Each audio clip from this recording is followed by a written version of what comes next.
Bismillahirrahmanirrahim. Assalamualaikum warahmatullahi wabarakatuh. Segala puji bagi Allah Subhanahu wa Ta'ala, Tuhan semesta alam. Shalawat serta salam semoga senantiasa tercurah kepada junjungan Nabi Muhammad Shallallahu Alaihi Wasallam, keluarga, sahabat, dan pengikut beliau hingga akhir zaman. Pada kesempatan ini, marilah kita simak bersama kisah penuh hikmah tentang perjalanan riwayat iblis.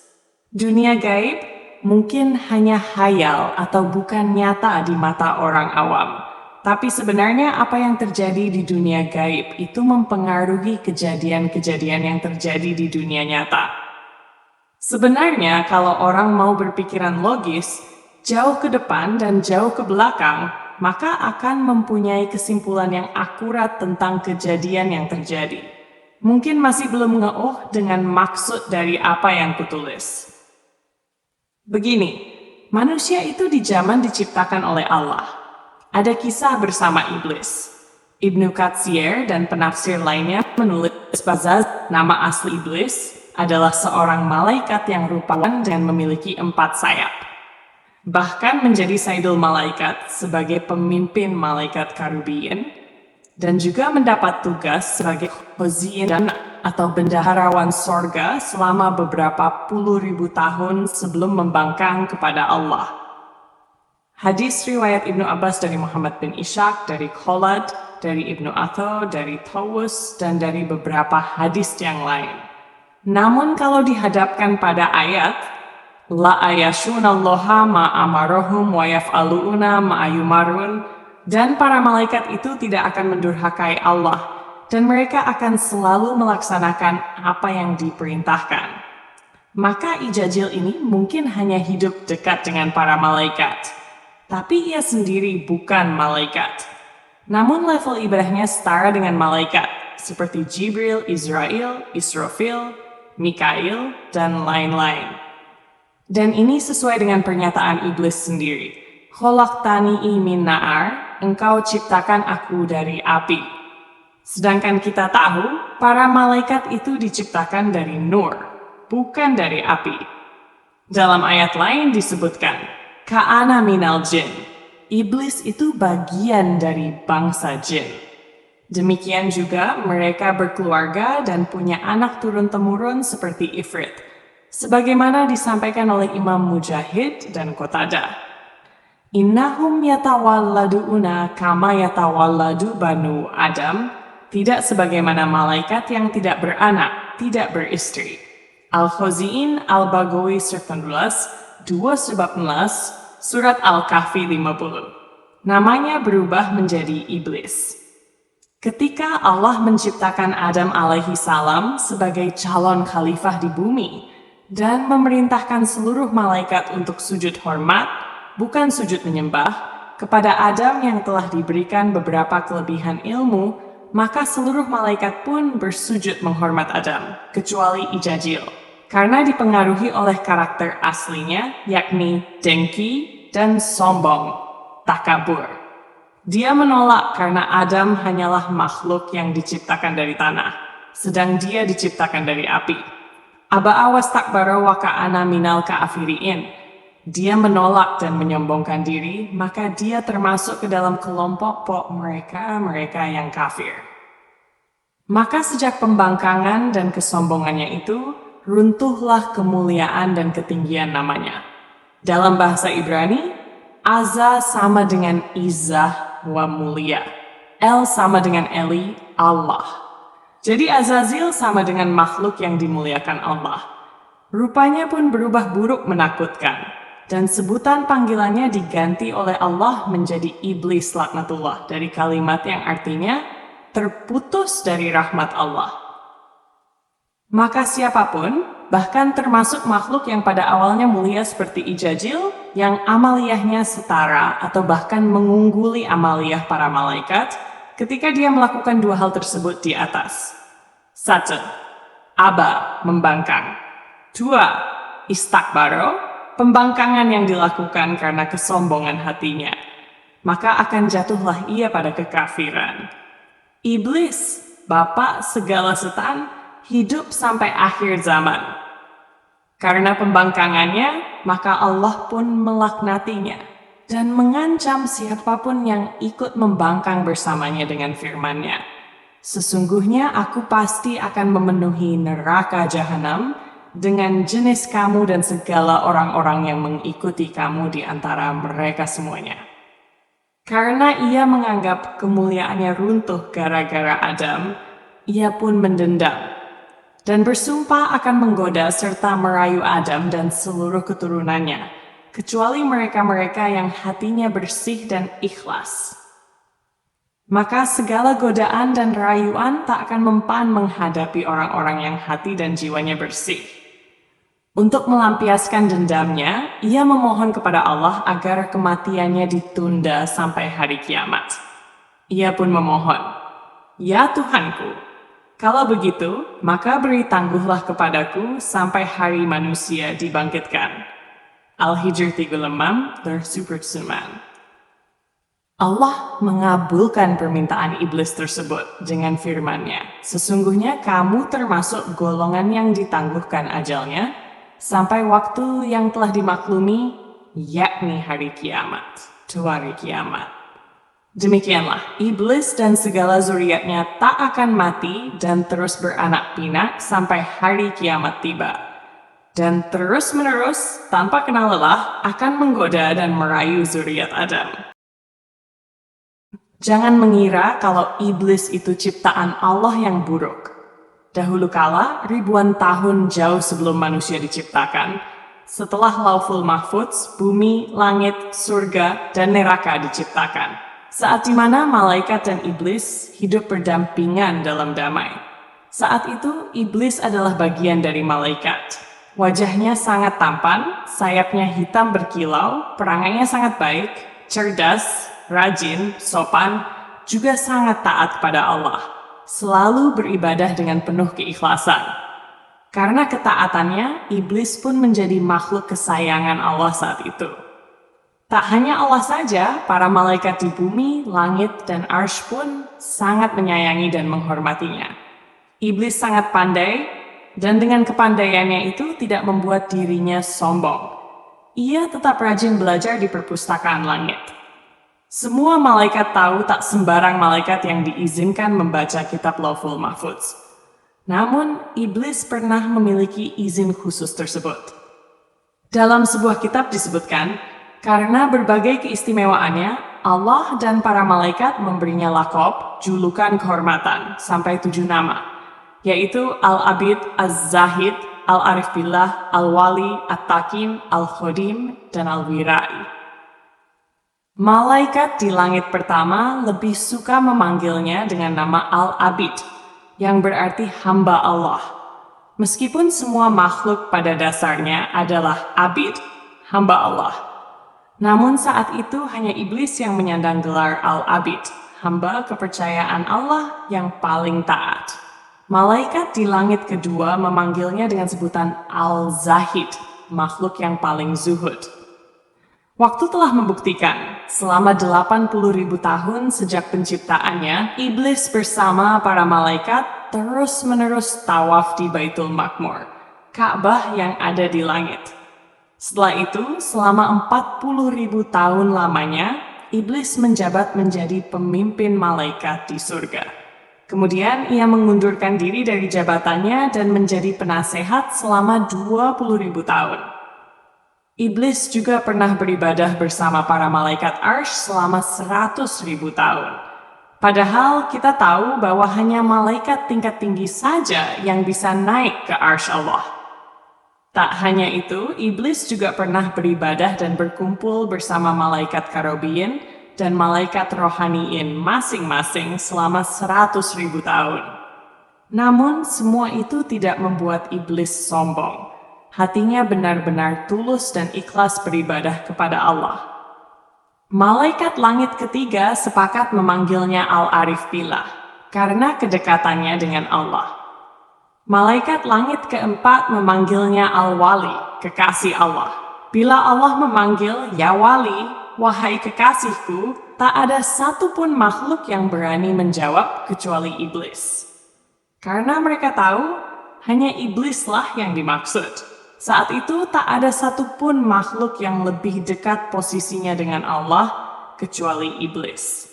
Ketakwaannya yang luar biasa membuatnya mendapat gelar At-Taqin, sang ahli taat. Tak ada satupun perintah Allah yang tidak dilaksanakannya. Tak ada satupun dosa yang pernah dilakukannya. Tak ada satupun hal yang dijalankannya kecuali dengan izin Allah. Sehingga malaikat langit keenam memanggilnya Al-Khodim, sang pelayan kepercayaan Allah. Dan malaikat langit ketujuh memanggilnya Al-Wirai, makhluk yang paling wirai. Begitu setia dan percayanya iblis kepada Allah, tak ada apapun yang dapat membuatnya mengkhianati Allah. Tak ada yang dia sembah selain Allah. Tak ada yang dapat menggantikan posisi Allah di hatinya. Hingga saat diciptakannya Adam, semua malaikat protes kepada Allah. Wahai Tuhanku, mengapa engkau ciptakan makhluk yang hanya akan mengakibatkan pertumpahan darah di bumi? Iblis, dengan kearifan dan ketaatannya, hanya diam. Allah menjawab, aku lebih tahu dan kalian tidak tahu. Para malaikat pun akhirnya menyadari kesalahannya dan meminta maaf. Allah menciptakan Adam dari tanah, lalu meniupkan ruhnya agar tanah itu hidup. Kemudian Allah memerintahkan kepada para malaikat untuk bersujud kepada Adam. Sujud penghormatan bukan sujud penyembahan. Para malaikat pun patuh dan sujud kepada Adam. Namun hanya satu malaikat yang enggan sujud kepada Adam, yaitu iblis. Malaikat bersayap hitam itu tetap berdiri tegak. Hatinya galau. Dengan ketaatan dan kesetiaannya, ia ingin tetap menjaga hatinya bahwa tak ada Tuhan selain Allah. Tak ada sesuatu pun yang pantas disembah kecuali Allah. Tak ada apapun yang pantas dihormati selain Allah. Karena pada dasarnya semua itu adalah ciptaan Allah. Jika ia harus mengakui kebesaran Allah karena menciptakan makhluk sehebat Adam, maka Allah lah yang patut disembah, bukan Adam. Hatinya ingin memberontak. Wahai kekasihku, Tuanku, begitu teganya engkau menyuruhku untuk menyembah kepada sesama makhluk. Melihat hal itu, Allah pun bertanya kepada iblis, mengapa engkau tidak sujud, wahai iblis? Bukankah biasanya engkau adalah makhlukku yang paling taat? Tak biasanya engkau mengabaikan perintahku. Apa gerangan yang membuatmu diam? Dengan penuh kerendahan hati dan sikap hormat, iblis pun menjawab, engkau ciptakan aku dari api dan Adam dari tanah. Maksudnya, kita kan sama-sama makhlukmu ya Allah. Maafkan aku ya Allah, di hatiku tak ada yang pantas disembah selain engkau ya Allah. Bagaimana bisa engkau lebih memuliakan Adam yang baru saja dibuat dari kami yang telah lama taat? Secara pribadi, mana ada si kantor? Mantan presiden yang mau melayankan diri kepada seorang bocah wingi sore? Wajar bila iblis tidak mau sujud kepada Adam. Iblis dalam hatinya bertanya, ya Allah, salahkah bila aku cemburu pada Adam karena engkau lebih menyayangi Adam? Padahal iblis tahu bahwa manusia bukanlah makhluk yang kuat. Manusia adalah makhluk yang sangat lemah di mata iblis. Iblis pun merasa bahwa makhluk selemah Adam tak pantas untuk dihormati atau mendapat kehormatan seperti itu. Tak salah iblis menjawab demikian karena kedekatannya dengan Allah. Sementara para malaikat hanya bisa terdiam, terkejut menyaksikan hal itu. Baru kali ini iblis yang begitu taat berani menentang Allah. Ya, walau tidak sepenuhnya menentang sih, hanya satu perintah saja. Namun, agaknya hal itu cukup membuat murka Allah. Dengan bijaksana, Allah pun memerintahkan iblis untuk kembali ke asalnya, yaitu neraka. Mencabut semua kehormatan dan hak prerogatif iblis. Melihat hal itu, para malaikat serempak memohonkan ampun untuk iblis. Namun, iblis dengan lapang dada dan sabar tetap menerima keputusan Allah. Rasa penasarannya kepada manusia membuatnya berani untuk memohon izin kepada Allah untuk menggoda manusia, karena semua yang dilakukannya selalu dengan izin pada Allah. Wahai Adam, mari kita buktikan. Benarkah engkau memang layak untuk kuhormati? Benarkah engkau memang pantas untuk diistimewakan oleh Allah? Allah pun mengerti akan rasa penasaran iblis dan mengizinkan iblis untuk menguji Adam beserta keturunannya. Karena iblis tahu bahwa Allah memiliki sifat Ar-Rahman dan Ar-Rahim. Iblis juga tahu bahwa Allah Maha Adil. Hanya Allah yang mengetahui segala kebenaran. Dan iblis tetap mempertahankan kebenaran yang dia yakini. Untung iblis itu hanya menggoda iman, bukan minta izin pada Allah untuk menyerang dan menaklukkan manusia dengan serangan nyata. Kalau saja waktu itu iblis meminta Allah untuk diberi izin menyerang manusia, maka manusia akan kalah melawan iblis. Karena iblis itu hanya meminta izin menggoda, menguji dengan ujian. Lantas karena hanya menguji dan menggoda, iblis lalu tak berdaya apa-apa. Dan mengapa-apakan manusia, dia akhirnya tak bisa berbuat banyak. Hanya bisa menggoda saja dan merancang aneka godaan. Tentu saja iblis yang cerdas tak begitu saja menyerah.